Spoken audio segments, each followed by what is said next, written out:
All right. Welcome, everybody. This is our first YouTube live chat, and I'm excited to have you all on here. So bear with us as we do kind of work through a couple things as we get started here. We have been doing this on Instagram, but now we moved it over to YouTube Live to give you guys a better presentation or better product to learn from us. So we're excited to have our newest modern athlete coach, Coach Andy Grubb, on here tonight with us. Just to kick it off, Andy, why don't you tell us a little bit about yourself? What made you become a strength coach and your experiences as a strength coach? Yeah, so I said on one of my intro videos with Modern Athlete that I grew up on a farm, and my both my parents worked in a factory, and so hard work was instilled in us at an early age.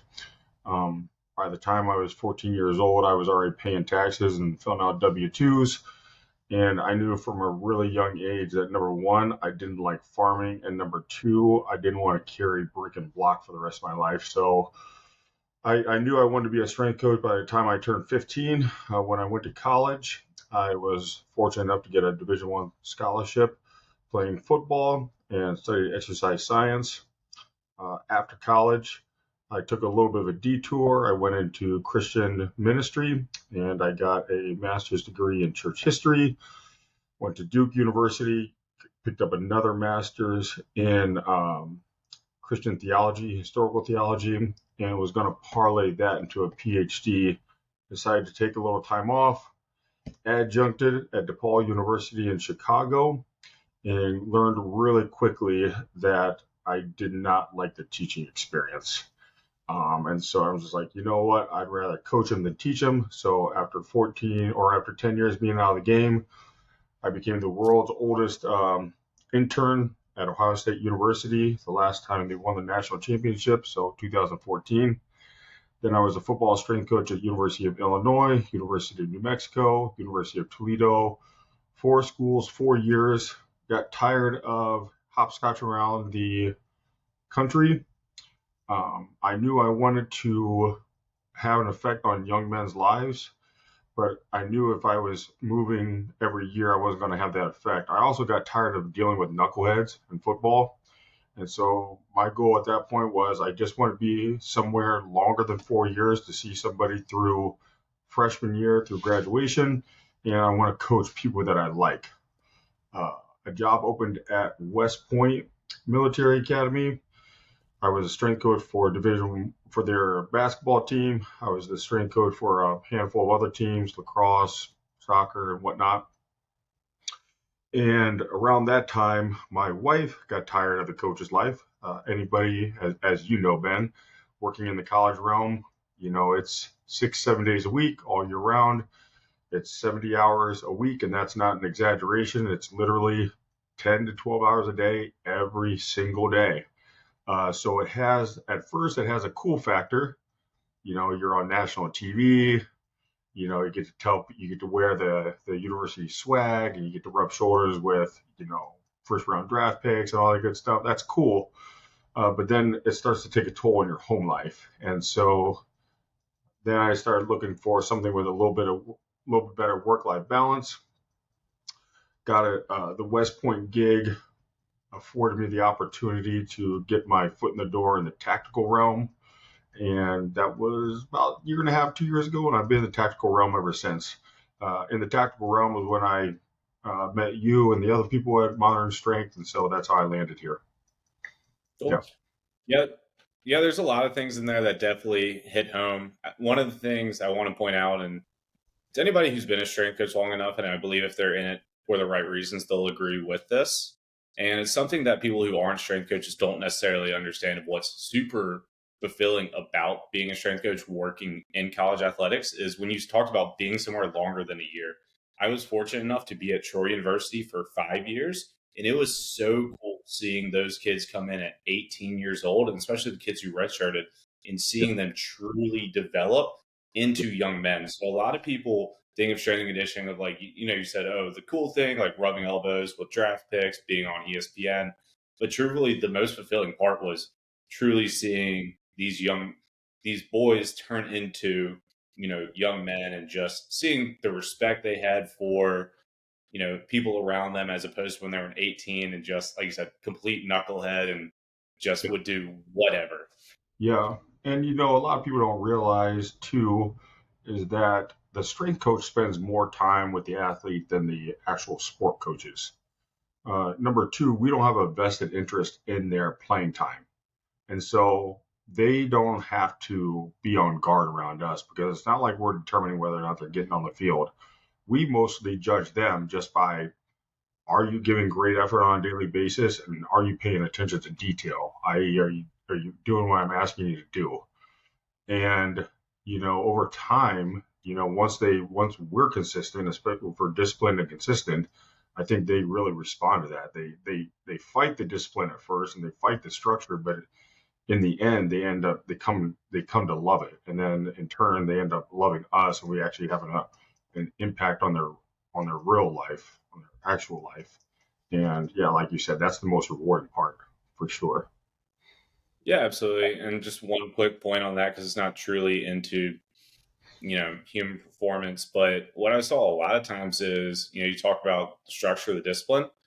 A lot of guys just wanted to be told no, and that's where a lot of Yeah, respect came from. Is when right.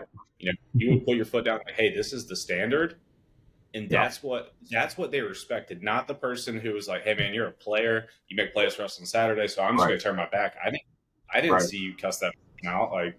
right. So yeah, a lot of those guys want that structure, and that's something a lot of people from the outside looking in don't see. Yeah, for sure, for sure. Cool. Yeah. So getting a little bit more back into training, you just recently competed at the Arnold, had tremendous success. I'll let you tell that, but could you tell us a little bit about what that experience at the Arnold was like for you, and then what your training leading up to the Arnold that led to you being so successful there? Yeah, so first of all, a little bit of background. Even though I was a Division I football player and I was an offensive lineman, after college I shed about 80 to 100 pounds and actually was an endurance athlete, ran marathons and did long distance cycling tours. And so, although I look like a big dumb meathead, and I guess at heart I really am, I do know the other side of the spectrum. In terms of this Arnold preparation, it was a 9 month preparation. I started off when I started powerlifting using the conjugate system, aka the system that Westside Barbell popularized. I didn't like that system because there's so many changes in the main lifts that I was getting lost in how it transferred to my actual competition lifts. So then I went to the Texas method by Mark Ripito. Anybody who understands or has heard of that method knows that it's not for the faint of heart. It's for 22-year-olds who got a lot of energy, a lot of testosterone going through their veins, and can handle heavy weights often.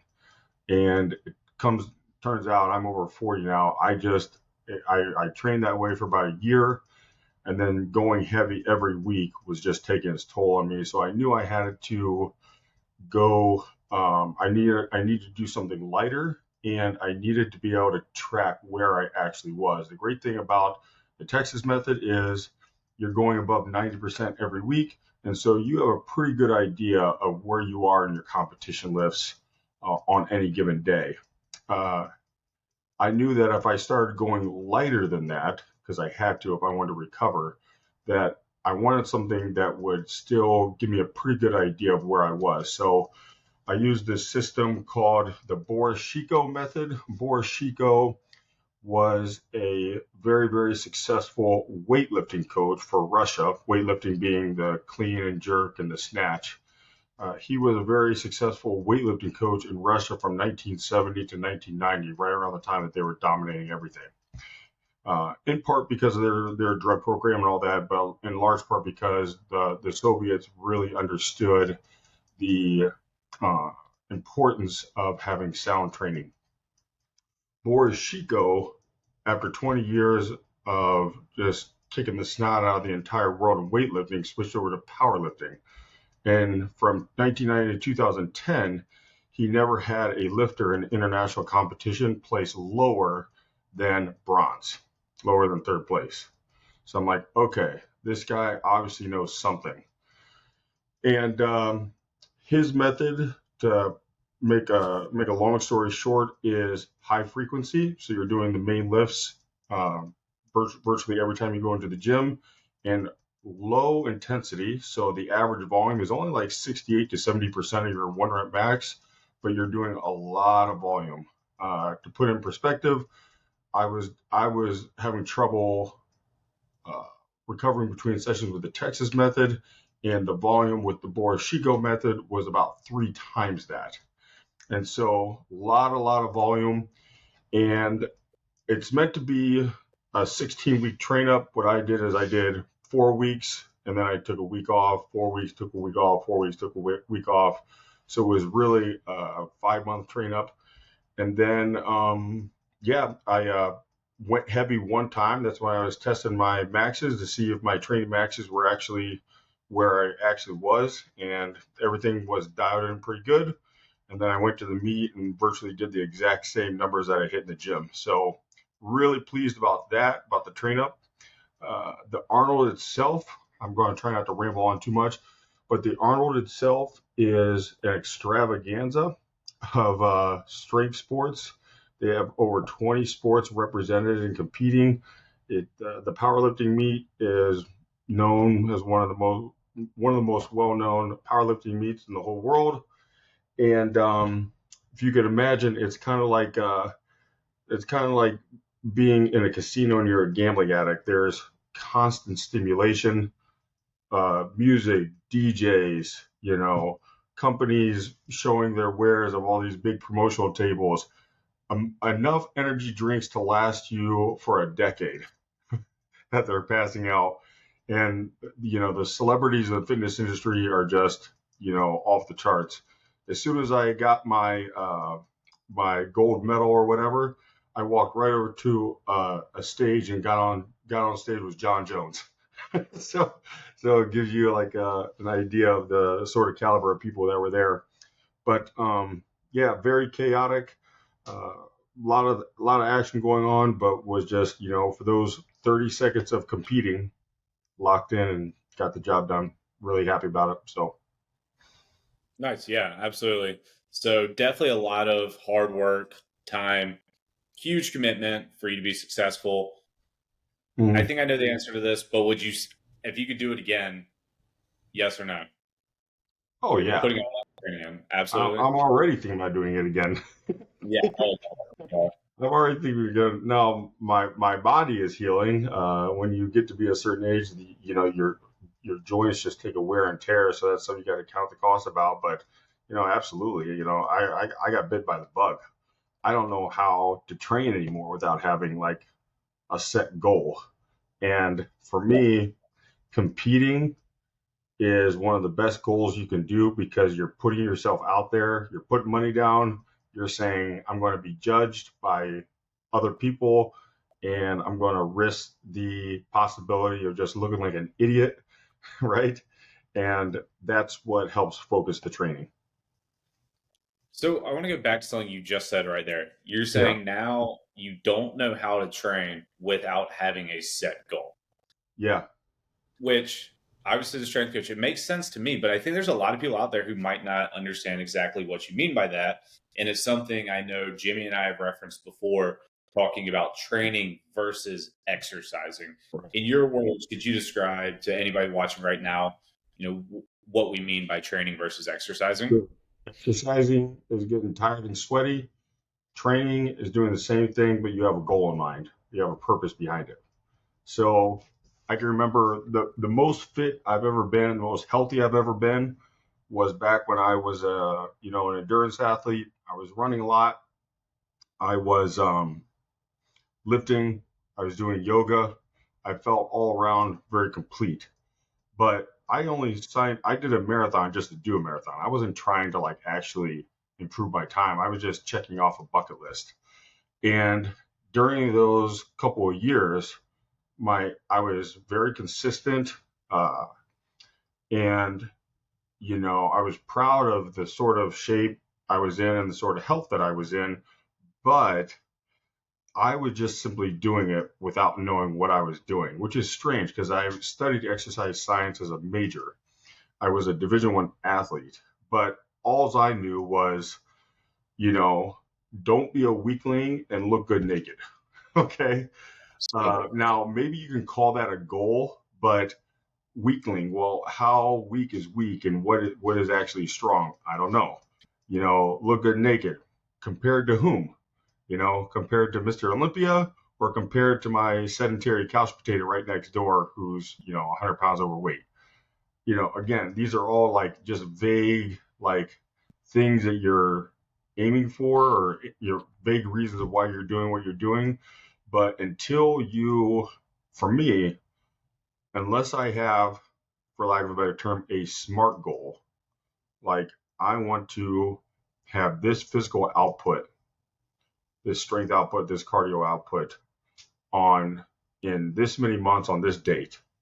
All right. Unless you have that, or you have some sort of a process goal like, hey, I want to strength train at above 80%, 3 times a week for the next 12 months. I want to make that a yearly commitment. Unless you have like a definite goal, I don't know. I personally don't understand how you just go in the gym day after day after day and just get tired and sweaty. Like I would dedicate my time doing something else, something that like made me money or something. Like, so yeah. You and I, we see people do this all the time. Uh, and I used to do it as well. And I don't know why, but I just can't do that anymore. I'd rather do nothing than to train without a purpose and without a goal. Yeah, absolutely. And I think one of the things that I read, I believe it was by Dan John when I was younger, was that when you leave your strength training sessions, that you should leave the gym feeling stronger than when you came in. And for me, that's Yeah, always been a good indicator of what was a solid strength session. So if I yeah, left a strength session and just felt beat down because I've done unnecessary junk volume in there, it yeah, probably wasn't that beneficial. So, but yeah, if I can leave feeling, hey, my shoulders are pulled back, that if somebody yeah. were to come over here and punch me, like I'd be ready to respond. Right, That those are right. the sessions where, hey, I got a lot out of it.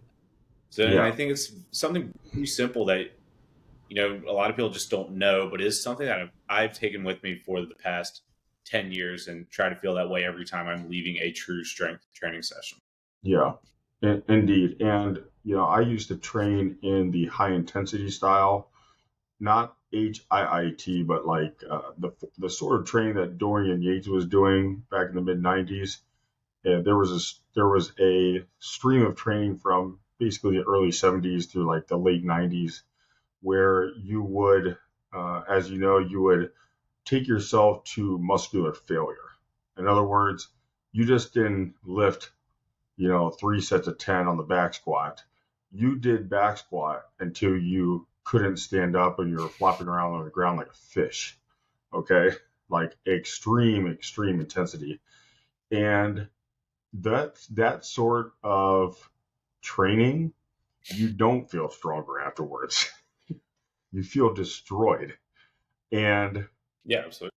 cool as a one off, fine as a one off, but as a regular, as like this is going to be my training method, is just to utterly annihilate myself. It's not a good idea. Going back to Dan John should be required reading for anybody who's into health and wellness and fitness. Yeah, you should have you stick your chest out a little bit prouder every time you walk out of the gym than when you first went in. Yeah. I remember being 20, 21, and then it was back then my idea of a good leg day was not being able to sit down the next morning when I needed to like sit on the toilet. And that was how I judged if it was a good leg day, which is so opposite of what it truly a good leg Yeah, day was. yeah, yeah. Or anybody who's done that sort of training, like you do it enough, and you're not only plopping down on the toilet, is you're walking down flights of stairs backwards. Yeah. That was So my. I don't know if you've ever done that, but that was my trick when my legs were destroyed. I would walk down staircases backwards just to ease the pain a little bit. Yeah, I'm glad I've shifted away from that mindset. But unfortunately, there are still a lot of people who that's what they deem as a good training session. Yeah, And and if I you think, do it once a month, if you do it once a month, cool. You do it more than yeah, that, especially at our age, you probably need that time to recover at that point. for So, sure. and then staying on training, there's a couple Yep, things, a couple other points in there I wanted to touch on. So you talked about lowering those percentages and still being able to hit, you know, your 1 RM goals. And I yep, think that's something that's very tough for people to truly grasp on how to use percentages. I know when I yep, was younger in my career, I always felt that it was, hey, I have to be hitting close to my 1 rep max to truly be getting stronger. But I yep, did a program that had me staying between 65, 85%.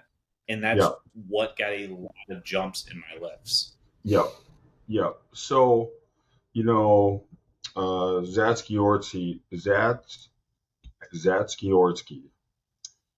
in his book on strength training, basically distills all methods down to three: the repetition method, the dynamic method, and the maximum method. The maximum method is just like it sounds. You put on a heavy weight and you try and lift that. It's what you do when you first start lifting.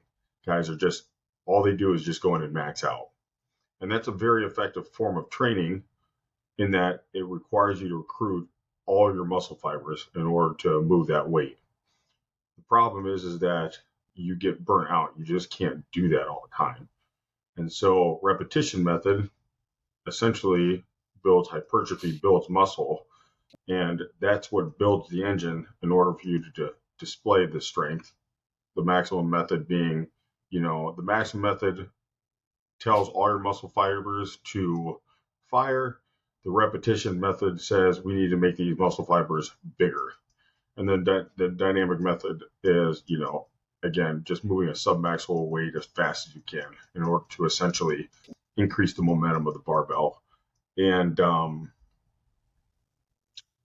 I think that virtually every strength training program you look at will fit into one of those three categories. With the repetition method, if you're under 40 and you're a male, I really think that you can't do more than 25 reps a week at 80%. Okay. You do 25 reps a week at 80%, that's just about capped you out. 15 to 25 is about your max. If you go 85%, I think you can only do that 15 reps a week and get away with it. And if you go 90% or above, it's only like 5 reps. And now I think once your training age gets even older, where kind of where I was at the end of that Texas method, I couldn't recover between heavy bouts. Now you can only go heavy, every other week or maybe once a month. And so what you're really relying on is that submaximal weight, that 70 to 80%, doing a lot of reps in order to in kind of in order to build that engine, because you just simply can't go heavy that much and get away with it anymore. I don't know if that makes sense or not. Yeah, absolutely. And then, so would you look at it? So we talk about hitting more of those repetitions. For people out there, how do you spread those repetitions out throughout your training week? Is it all in one session, or when we talk about frequency, are we looking at, we are hitting it within 3 sessions? We want those rep ranges. Yeah. So that's the big question, right? Is nowadays in training, when you hear people discuss training on forums and podcasts or whatever, you have the low frequency program and the high frequency program. A high frequency program may be something like you're going to do 2 sets of 5 at 70 to 75%, and you're going to do that every day of the week, Monday through Friday. 2 sets of 5, that's 10 sets of 5, that's 50 reps at about 70, 75%. That's doable. If you're doing 80%, maybe you just do one set of 5 at 80% for each day of the week. So you could do it that way, or you could have what the Texas method is there is a volume day There's a light speed day and there's a heavy day of the week. The volume day, that's when you're getting in your 20 or so reps at 80. The speed day, 50 to 60% as fast as you can. And then the heavy day, you're doing 5 reps or fewer at 90+%. So how you arrange it, I think a lot of it is just like how you personally respond. One thing I will say that a lot of people don't think about is, you know, when you do a high frequency program, you are now establishing better motor patterns, I think. Yep, And I agree. the more you can lock in those motor patterns of your lift, the heavier it is you're going to be able to go, because as you get heavy, you know, you get out of the groove at 50%, it's not that big of a deal. You get out of the groove at 90+%, now you often can't recover and you fail the lift. But if you the more ingrained those motor patterns are becoming, it means that you can go heavier than you otherwise normally would have, because your that bar path is simply not um, going astray as much as it would be if you didn't go high frequency. Yeah, absolutely. And for me, and what I've seen with individuals, the ones who are doing the high frequency, spreading that out throughout the week, not just trying to throw a bunch of junk volume into one session, Yeah, they've typically been stronger because, like you said, there's motor patterns. The body is learning, what motor patterns need to fire for that movement to be as efficient as possible. yep, A very simple way to think about it, if you're unsure with us talking about motor patterns, firing and not firing, is if you look at a little kid throwing a ball. When they first start to throw it, they might throw it straight to the ground because their body does not know how to do the pattern yep, properly. Their yep, motor patterns then learn how to throw the ball correctly. It's the same thing with learning how to squat. If I don't ever go and yep, squat and I just go to do it, my body's confused as what to do in that yep. movement. The more I'm doing it, the more I'm teaching my body then responds and knows what motor patterns fire to make me as efficient as possible in that movement.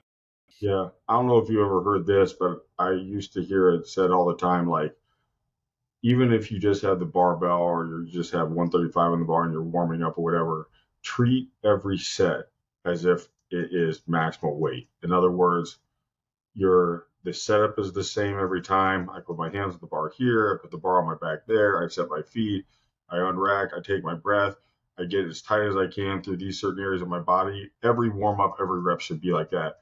I, for the longest time, thought that was like, is that really necessary? You know what I mean? Like, but through this last training cycle, I learned that really does help. It Yep. really does help, is just establishing that setup, the same thing every time, and you get much more proficient when you start getting into those heavier weights. Yeah, absolutely. We should always be moving with intent Yeah, because I don't want to sit there and be at trying to hit a new max. And now I'm sitting there thinking about if I'm on the bench press, oh, is my wrist stacked? Oh, where's my elbows? This or that. yes, I want to get in there and move the weight. But if I am not practicing that with every single rep I take, then yeah, I'm going to get under something super heavy and it may cause me not to actually max yeah. or hit an PR because I'm now worried about 15 different things as opposed to simply moving the weight. That's a great point. That's a great point. So this past meet, I stopped having people lift the bar out for me for the bench press.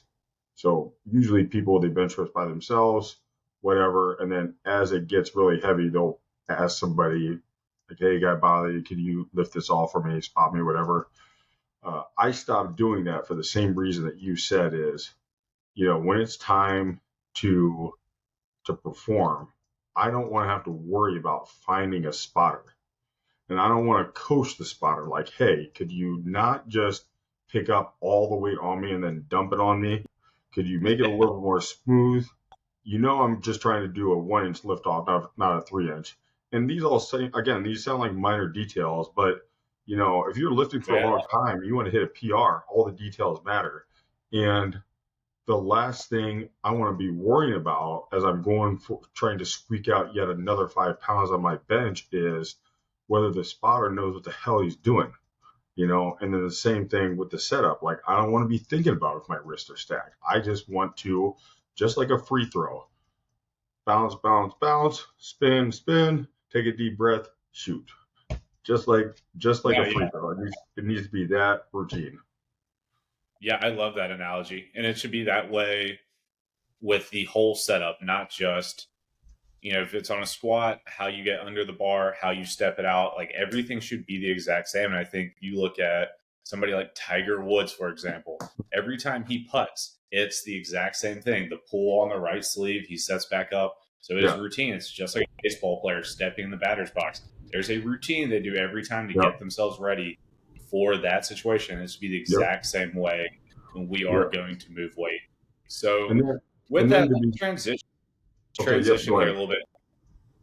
The You just provided a wealth of knowledge for everybody on here on percentages and everything to there. So I want to go on to a little bit more of programming and some of what we offer at Modern Athletes. So Modern Athlete originally started and we were doing teams training, and we've had a lot of success there. Within the past 8 months, I believe, we've moved into one-on-one training. So could you explain to everybody watching what is the benefits for somebody who what's the benefits for somebody wanting to do one-on-one training versus teams training? Yeah. So I think maybe the easiest way to go about it is to talk about the limitations of the teams training. So, the teams training, it without a doubt has uh, expert coaches programming it. So you don't have to worry about the programming being solid or whatever. It's solid. But the coach who's making that program for that month, he has to write it in such a way that the person who's just signing on can uh, do it proficiently, and the guy who's been here for 12 months. Okay. In other words, it's it's going back to the just getting hot and sweaty exercising analogy. It's not to say you can't make progress doing that, but the goal setting is only 1 month at a time. And if you want to make any sort of real progress in your training, whether it be for your physical training to perform well your job or just for your own personal benefit, you need to be thinking in terms of years, even quadrennials, just like an Olympic athlete. Hey, in 4 years, I want to be here. I know I personally have a 10-year goal.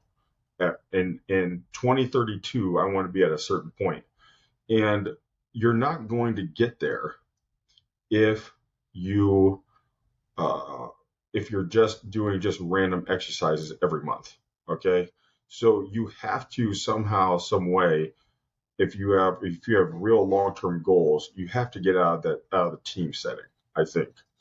And then what the one on one provides is that individualized program for where you are at that moment and how it gets you to step from A to B. Maybe your long term goal is A to Z. So now you have a coach taking you, okay, you're at A. I need to get you from A to B, B to C, C to D, and so on. Whereas somebody else may be starting at M, right? And so you get that individualized program. That's the first thing. The other thing is that you have a coach there to talk you out of all the stupid ideas you get in your head when you're doing it by yourself. Right? So, oh, I think I'm going to hit this max today, or I think I should take the day off, or I think I should stack these days together because I have conflict. Like a coach is going to help you navigate all those things. And hopefully, if there is some education involved, you become ultimately self sufficient where you don't need the coach. So, those are just some of the things right off the top of my head of why one on one training is more beneficial. Your thoughts? Yeah, absolutely. And then, because you brought up the example of somebody coming in, somebody who's been on the training team for 12 months. That one-on-one coaching truly allows you to adjust it to that individual's goals and truly allows you to progress them. So if I'm on a team, obviously we're going to progress, but maybe I was sick for a week. Maybe I was traveling for work, so I wasn't able to get my full training sessions in. Maybe this goes on for 2 weeks. Who knows? So now when I'm ready to dive fully back into training, it's progressed and I haven't had those full previous week or 2 weeks in there. So I might not be ready where that team is. But if I'm on Yeah, a one-on-one setting, then that coach is able to truly adjust yeah, where I need to be at that time for it. And I've had it before where guys are, especially you look at the winter months, people start to get sick. Well, like, what are you sick with? Where's our resting heart rate? Things we can check for recovery, and then we can sit there and adjust. Okay, well, that resting heart rate's been elevated here for a few days in a row. Like, let's dial that training back. That resting heart rate being elevated is obviously is a sign of overtraining. Maybe we are getting sick, so let's go ahead and dial that back. So you're truly getting that customized yeah. plan that is best for that individual, not what is the best training program for 500 individuals. Right. And so there's really no other way to beat it when it comes to wanting your specific goal. Yeah. And the rebuttal to that may be like, man, look, I just don't want to have to think about my program. I just want to, pay my, $50 a month or whatever the fee is. And so I don't have to think about what exercise I'm doing in one day. I got job stuff. I got wife stuff. I got kid stuff. I got family stuff. And the last thing I want to do is start getting yet another relationship with a coach who's like, all on top of me. Like, I just want to be able to go in, get my work done, and go. Like, that's fine. Like, I get that. But I do think that when you're living a really busy life, you can still set yourself like an annual goal and preferably even multi-year goal. That way, when your busy life starts to arise, that coach, like you just said, can help you navigate. Hey, this is the time to double down on this day's training. This is the time to just let it slide because one missed day isn't going to detract from our long-term goal. And again, like you look at any successful uh, strength athlete or uh, or bodybuilding athlete, the top guys have bodybuilding coaches. The guys, the Olympians, Mr. Olympians, who have been doing it for 20 years, still have a coach to help them talk them through it. I myself know that I need a training partner who's another coach to help me navigate this stuff because if I get inside my own head, I make stupid decisions and eventually decisions that might get me hurt. And so, yeah, the just having the sounding board of another person who knows what they're doing, knows what you're talking about, knows where you're coming from, is I think invaluable. Yeah. And then, you talk about having that coach, having that training partner that knows what they're doing. They're sometimes going to be able to see things that you don't necessarily see. I know we've given a couple sports analogies, but if you look at Ken Griffey Jr., the sweetest left hand swing of all time, he still had a swing Yeah, coach, right? Even though right. he knows how much about the swing, a ridiculous amount, he still Yeah, has somebody working with him on that swing, helping him yep, navigate, if he gets in a spot, what are we doing, this or that. So I think yep, a coach, even regardless of how experienced you are, is very valuable to individuals. And I think yep, there's a lot of people who, when it's written by somebody else, there's that accountability aspect that comes to it. And their programming, you know, I know when programming comes, you have your own style. To get somebody else out there to yep, kind of mix it up for you and get you a little bit out of your comfort zone, I think is yep, extremely valuable because as you mentioned earlier, there's so many different ways to attack to attack training, and yep, it's training is not a one size fit all mold for people. right. Everyone's going to respond different to stimuluses, and it's what finding that right stimulus for you to Mhm. promote the maximum growth, and it's Yep. not going to be the same for everybody.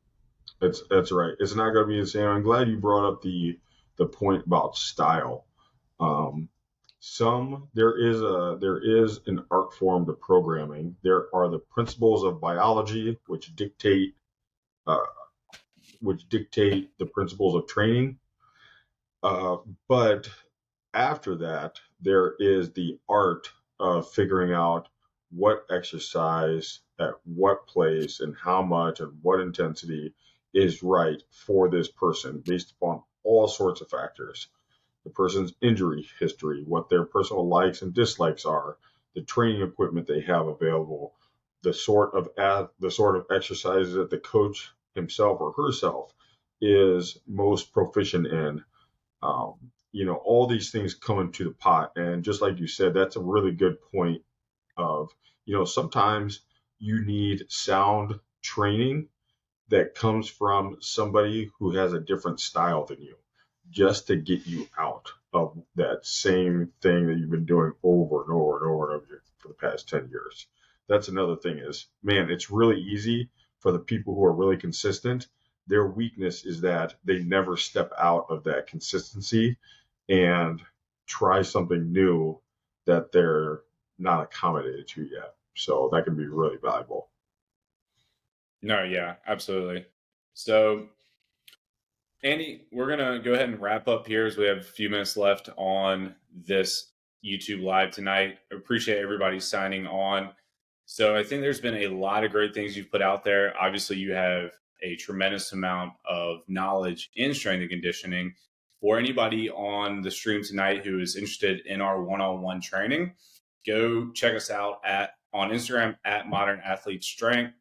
Go ahead and drop in the DMs train, and we will get you set up with a team member to do a call to figure out what's your best course of action moving forward. So with that, Andy, I'm going to turn it over to you for any closing words you might have to anybody watching tonight. Yeah, I think you know if you kind of just want to go through the motion, you just kind of want to be fit, like, all power to you. You are by far way head and shoulders above the general population, who is generally fat, out of shape, and sedentary.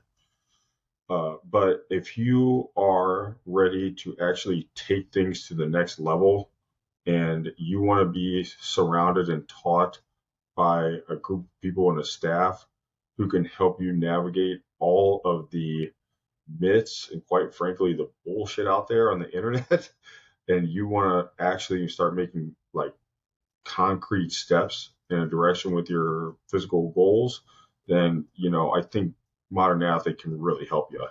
And we're also, we're here to help you however you need. So maybe we're not a good fit for you. Cool.